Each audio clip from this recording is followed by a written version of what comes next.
సిద్దిపేట జిల్లా దుబ్బాక మండలం అప్పనపల్లి గ్రామానికి చెందిన ఈరబోయిన భాగ్య మాట్లాడుతూ అదే గ్రామానికి చెందిన దుమ్ముగారి వెంకటరెడ్డి అనే పోలీస్ అధికారి అకారణంగా తనను బూతులు తిడుతూ దుర్భాషలాడుతూ తనకు అతని ద్వారా ప్రాణహాని ఉన్నదని ఆవేదన వ్యక్తం చేసింది.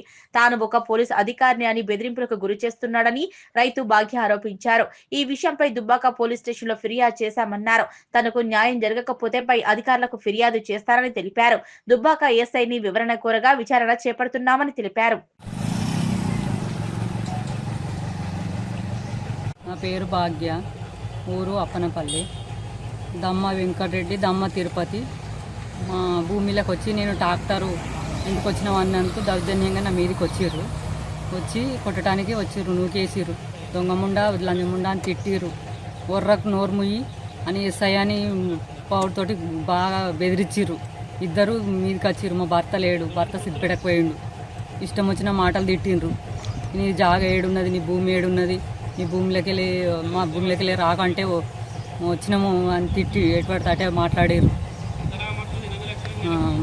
నూకేసి కొట్టడానికి మీదకి వస్తే మా బావ కొడుకు వచ్చి నన్ను తీసుకొచ్చిండు.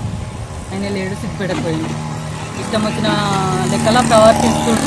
నాకు పాన భయం ఉంది ఆయనతోటి. పొద్దుగుస్తే తెల్లారితే నేను ఒక్కదాన్నే బావి కాడ ఉంటాను. 24 గంటలు మేము కూరగాయలు పండించుకుంటాం. 24 గంటలు మేము బావి కాడనే ఉంటాం. ఇంకా వేరే పని కాదు మాది. ఈ మీదానికి తగిన చర్య తీసుకోకపోతే సిపి దగ్గరికి పోతాము. తగిన న్యాయం చేయాలి. మాకు కరెక్ట్ న్యాయం మాకు కావాలి. నాకు మా న్యాయం కావాలి. ఆడవాళ్ళము ఎప్పుడు బైకానే ఉంటాం. మమ్మల్ని వచ్చి బెదిరించుడు ఒక ఆడవాళ్ళు అని ఒక ఆడవాళ్ళ లెక్కలా లేక గౌరవం లేక మమ్మల్ని ఎటు పడితే అడుగు బెదిరించుడు పెడుతుండు. మేము ఎప్పుడు మగవాళ్ళు ఉండాలంటే ఉండరు. ఆడవాళ్ళమే బైకాడు ఉంటాం కాబట్టి మాకు పాన భయం ఉంది.